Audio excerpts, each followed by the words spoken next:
Dois versículos e vamos abrir o coração, porque Deus ele vai falar conosco. Aleluia, Ele vai Deus. falar comigo, eu creio. Quem crê que Deus vai falar nessa noite diz amém. Amém. Graças a Deus. Êxodo capítulo 14, o versículo 13 e o versículo de número 14. Diz assim, versículo 13. Moisés respondeu ao povo: não tenham medo, fiquem firmes e vejam o livramento que o Senhor lhes trará hoje. Porque vocês nunca mais verão os egípcios que hoje veem. O Senhor pelejará por vós e vós vos calarei. Amém, irmãos? Até aqui. Amados, o povo de Deus, o povo de Israel estava cativo no Egito. O povo estava escravo no Egito. Mas nós temos que entender como que esse povo foi parar no Egito. O que aconteceu para esse povo chegar ao Egito e ser escravo do faraó. Nós também precisamos de entender uma coisa. O faraó, meus queridos, não é o nome, não. O nome do faraó é o cargo. O rei, ele assumindo o reinado, ele passa a ser chamado de faraó. Vários reis passaram pelo Egito. O que me vem à memória mais recentemente é o rei Neco e o rei Neco II.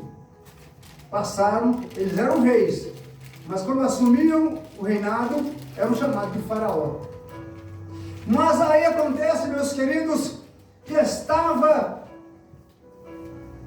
Isaac com os seus filhos, com a sua família, na sua terrinha, tranquilamente.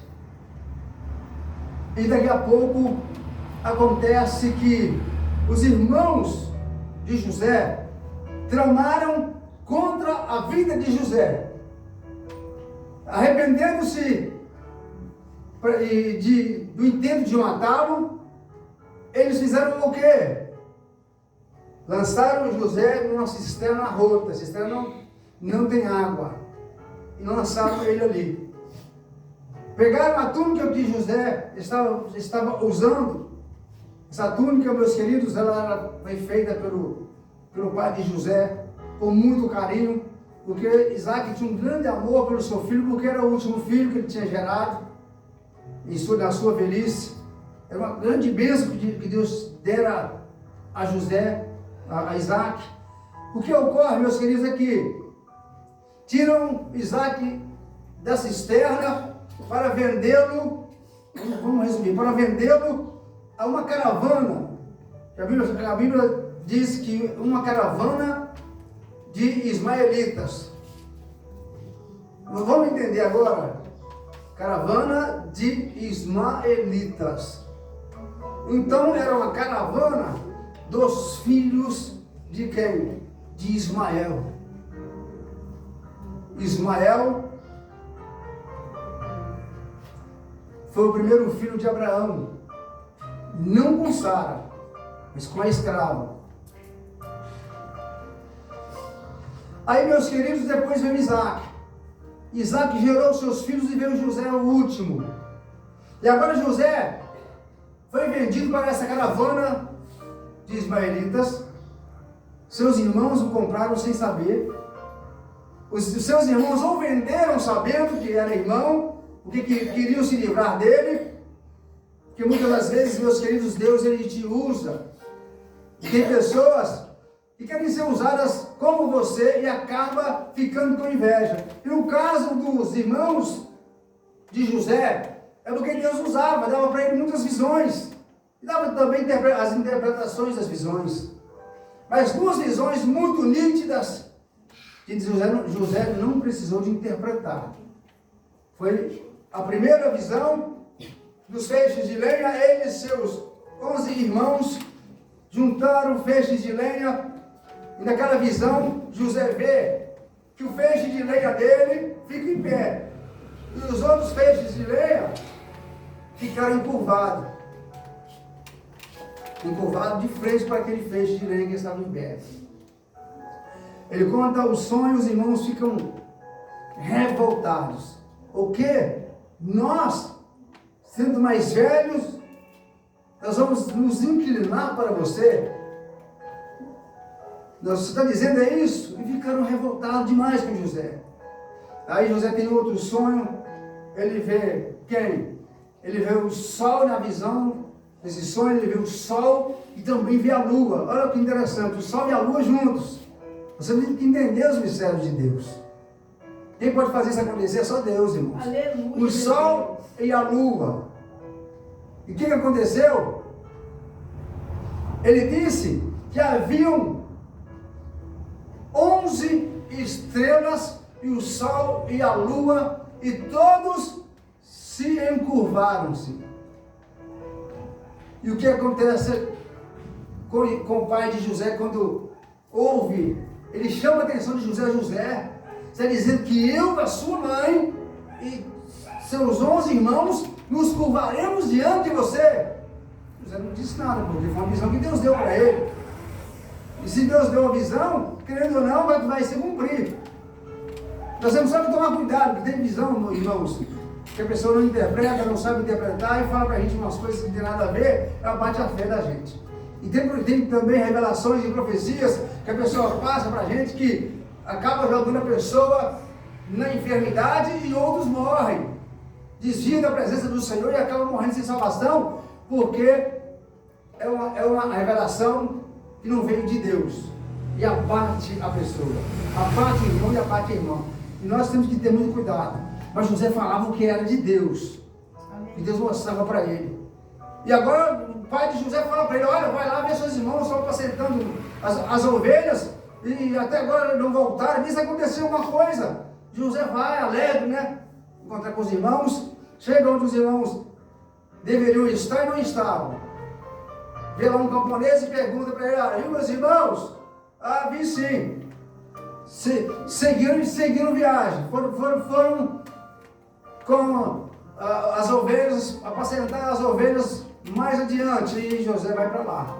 José chega lá, os irmãos agora tramam contra ele, porque está longe do pai, está longe da casa, longe das pessoas que no seu cotidiano os cercam. Na verdade, vamos dizer que não tinha testemunhas, né? Aí o que acontece? Eles vendem, tentaram matar, queriam matar, mudaram de ideia, venderam José para uma caravana de ismaelitas, e José agora vai parar lá no Egito. Aí vamos entender por que o povo de Israel foi parar no Egito. José vai para o Egito, porque os que compraram ele como escravo venderam ele para Potifar, que era o grande guerreiro do faraó.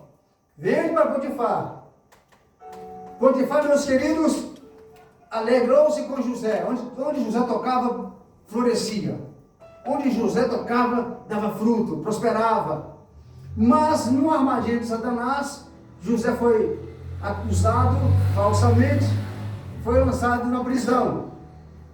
Estou adiantando, irmãos, para nós chegarmos onde nós lemos. Na prisão, José teve também que interpretar 2 sonhos: o do padeiro que lá estava e do copeiro que lá estava. O sonho do padeiro era que ele iria ser morto, e o sonho do copeiro é que o rei daria a ele uma oportunidade. Então, meus queridos, agora lá no Egito, José ele fala para o rei: olha, rei, o rei tem uma visão de 7 vacas magras, 7 vacas gordas, 7 espigas de milho, 7 espigas magras, 7 espigas gordas. Aí José fala para ele: olha, as 7 espigas magras, o rei fala, as 7 espigas magras comeram as espigas gordas, e porém continuavam tenras, feias do mesmo jeito.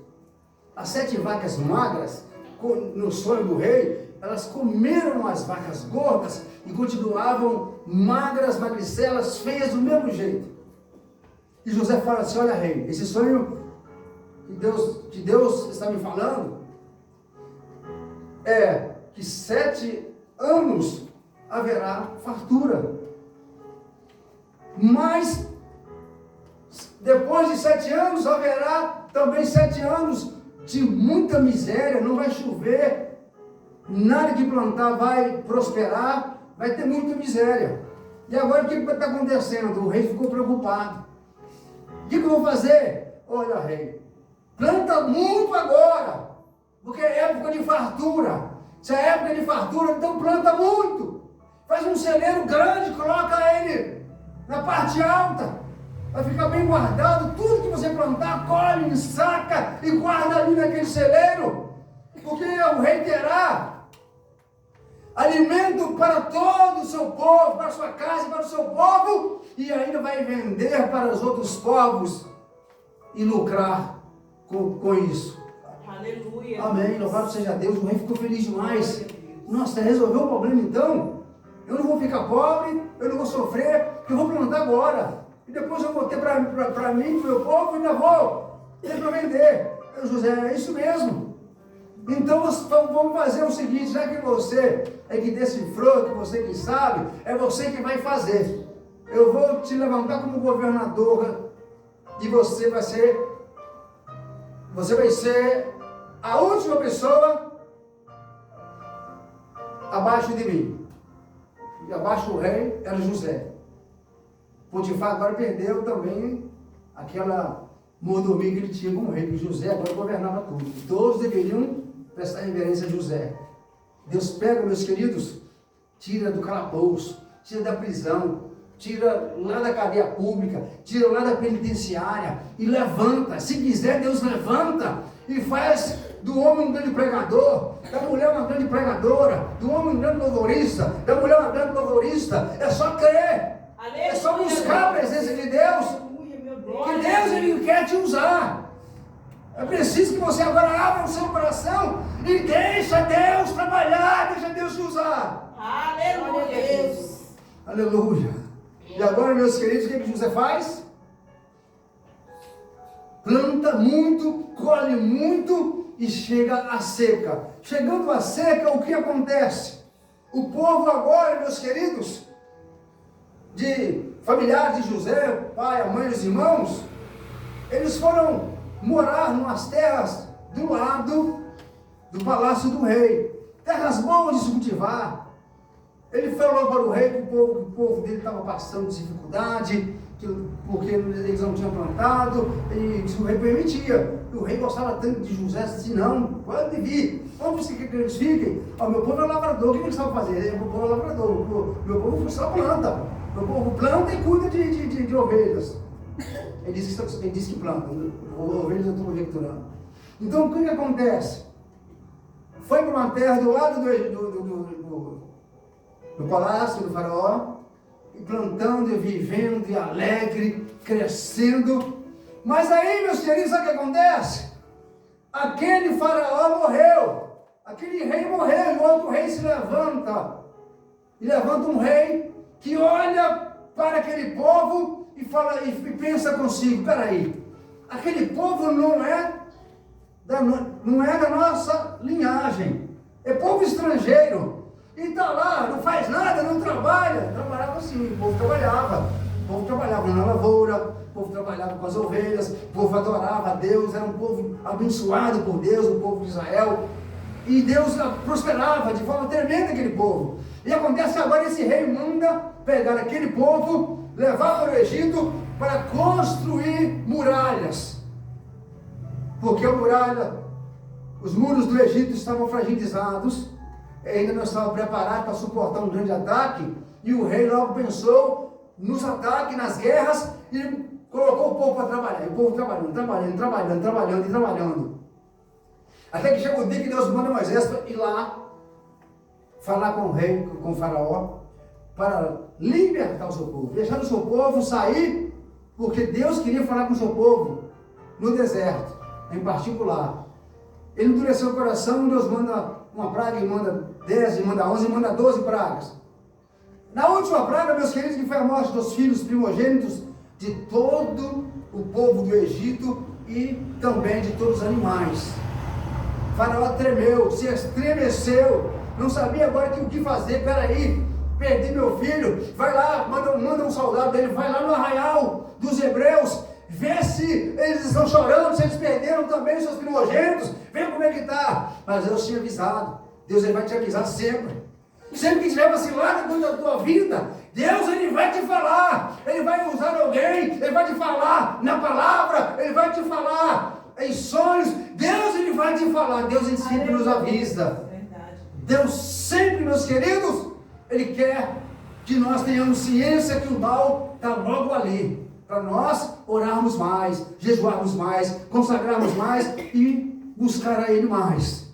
E Deus fala com Moisés: Moisés, pega as famílias,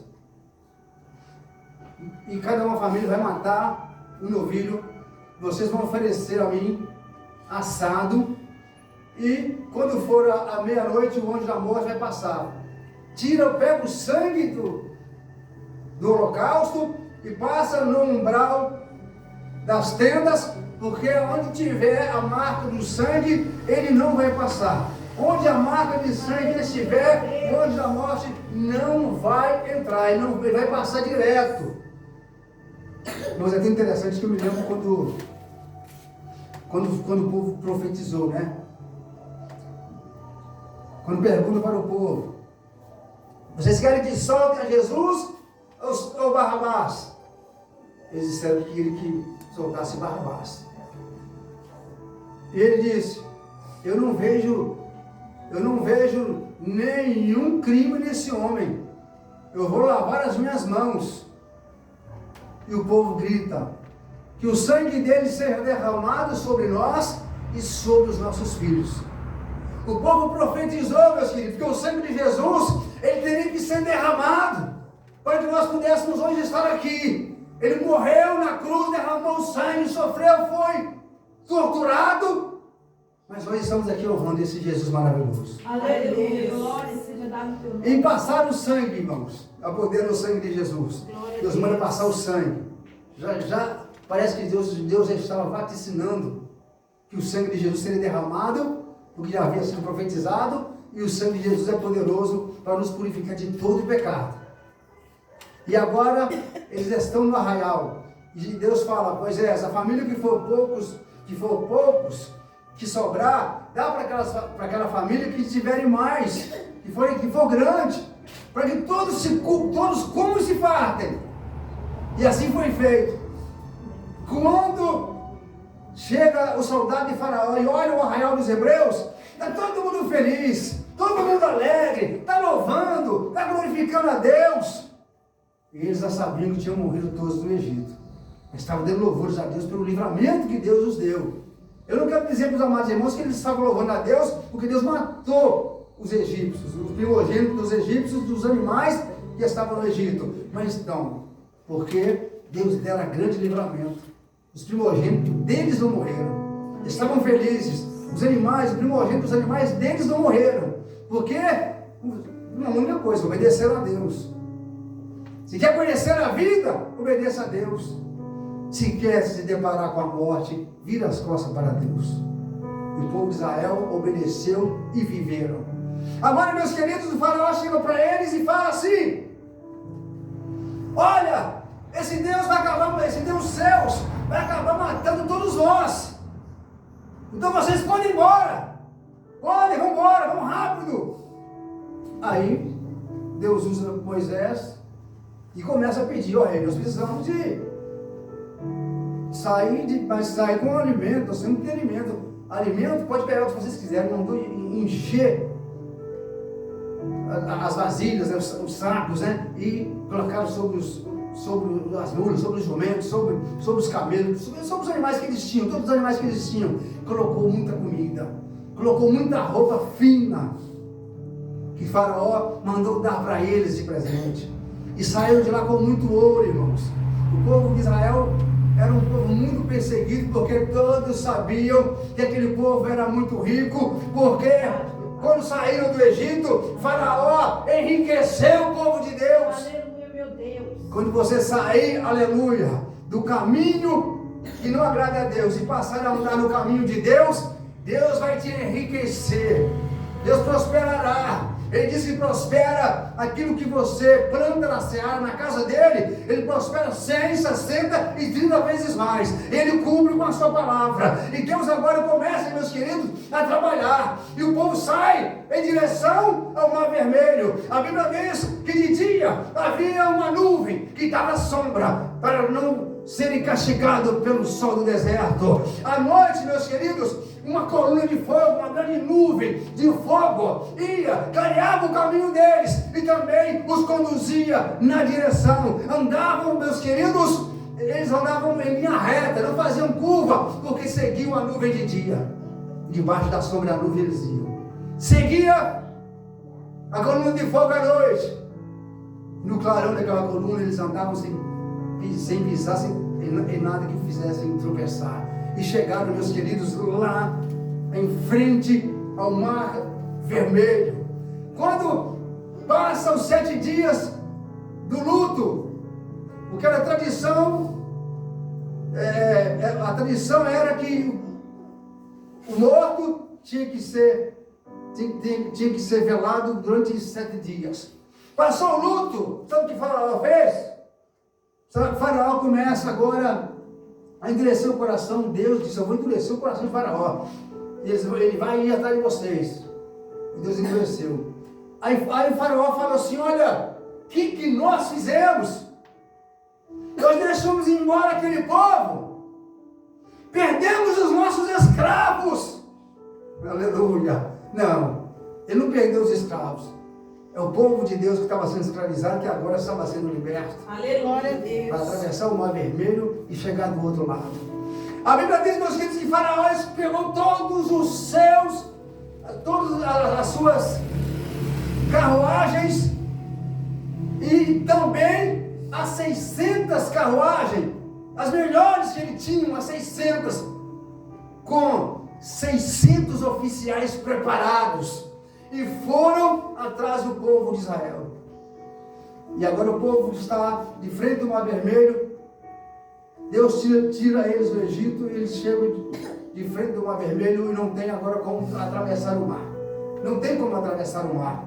Mas há, meus queridos, uma promessa de Deus que tem que se cumprir. Que Deus havia falado que iria tirar eles da escravidão. E que eles iriam para uma terra prometida por Deus, que manda leite e mel. Uma terra muito próspera. E agora o que acontece? O povo começa a reclamar de novo. A Bíblia diz que eles estão murmurando, reclamando. Moisés, estávamos no Egito e te falamos que queríamos ficar lá mesmo sendo escravos, porque lá nós comíamos, nos fartávamos, mesmo trabalhando pesado, nós tínhamos comida. Aqui, Moisés, nós vamos morrer de fome. Por que você não nos deixou lá no Egito? Lá nós poderíamos morrer e seríamos enterrados.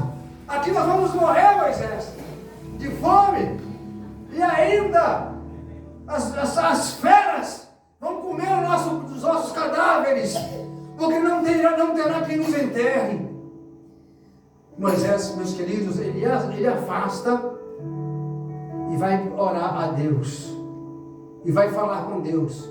Ele fala com Deus e Deus fala: Moisés, o que tem em tuas mãos, Moisés? Por que tu não levanta esse cajado e toca nessas águas para que esse mar se abra? E Moisés, Arabacaia, Nagasubianda, sem dúvida, meus queridos, nenhuma, ele fez o que Deus mandou. Se fosse um homem de pouca fé, o que Moisés queria fazer? Eu vou tocar nessa água, esse mar imenso vai abrir. Isso foge à lógica humana, irmãos. Isso é sobrenatural. Isso é coisa que só Deus ele faz. Só Deus ele pode fazer. E Moisés toca naquela água. Tocando, meus queridos, o mar se abriu. Aleluia. O mar se abrindo. A Bíblia diz que nem molhar a planta dos pés molhou, porque eles passaram em terra seca e atravessaram. Quase chegando do outro lado, eles olham para trás, vê a poeira do exército de Faraó. Mas já tinham garantida a promessa de Deus. Queriam atravessar aquele mar em terra seca, sem molhar a planta dos pés. E agora eles vão começar a atravessar, chegando do outro lado, ver a poeira do exército de Faraó. Mas eles chegam do outro lado. Chega do outro lado, meus queridos, agora, só faltava agora o mar se fechar, porque o mar ainda estava aberto. E Moisés, meus queridos, é um homem de Deus, ele não teve dúvida. Da mesma forma que Deus mandou abrir o mar com o meu cajado, da mesma forma Deus vai fechar esse mar. Aleluia, Jesus. Tem hora que Deus abre o mar, meus queridos. Deus abre o mar. Mas chega um momento também de Deus mandar o mar se fechar. Tem hora que nós estamos atravessando um grande deserto. Tem feras selvagens de tudo quanto é lado. Mas não chega nenhuma perto do povo de Deus. Sabe por quê? Porque é Deus que está atravessando aquele povo, é Deus que está guardando aquele povo. E Deus, ele tem o controle sobre todos os animais, porque todos foram criados pelo poder e pela mão poderosa de Deus. E Deus não deixa. Quando se fala em animal feroz, nós lembramos do poder de Deus também, claro, que criou os animais. Nós lembramos quando Daniel estava na cova do leão, ele passou uma noite na cova dos leões. Eram vários leões que estavam ali, e nenhum leão fez nada com Daniel. Sabe por quê?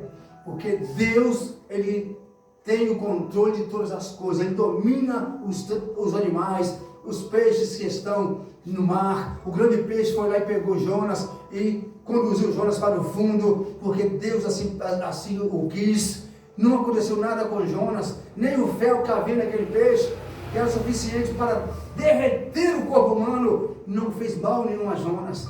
Deus, ele domina a terra, ele domina as águas, ele domina os céus. Então não temos que temer a mais ninguém, somente a Deus. Se nós servimos a Ele com sinceridade, vamos temer somente a Ele. E o povo agora se alegra, sabe por quê? Porque Moisés chega e levanta de novo o cajado e as águas, aleluia, agora fecha. Um paredão de água estava de um lado, um outro paredão do outro lado. E fecham de uma vez, matando todos os soldados do Egito. E também morreram os seus cavalos que puxavam as carruagens. Aleluia, Deus. Isto, meus queridos, é poder de Deus. Isto é coisa que só Deus pode fazer. Deus se faz atravessar o mar. Deus se faz, meus queridos, andar pelo deserto sem ser atacado por nenhum animal selvagem. Deus te livra das obras da macumba. Amados, está sendo, para nós encerrarmos, está sendo tão apoiado as obras das trevas que agora estão fazendo volta no quarteirão do cemitério, do lado de fora do cemitério, com aquele tanto de manjares para os demônios, né? Para prejudicar as pessoas. A macumba só serve para prejudicar a mim, prejudicar você. Mas enquanto nós estamos na presença de Deus, nós estamos guardados, que o anjo do Senhor acampa ao redor daqueles que o servem e os livra de todo mal. A mão de Deus poderosa está sobre nossas vidas. Aleluia, meu Deus. Estamos cobertos pelo manto sagrado. Satanás, ele chega e olha e não pode tocar. Ele sabe que se ele tentar, o anjo vai descer com a espada. E ele não pode ir contra os anjos de guerra que Deus tem no céu e que estão aqui nessa noite.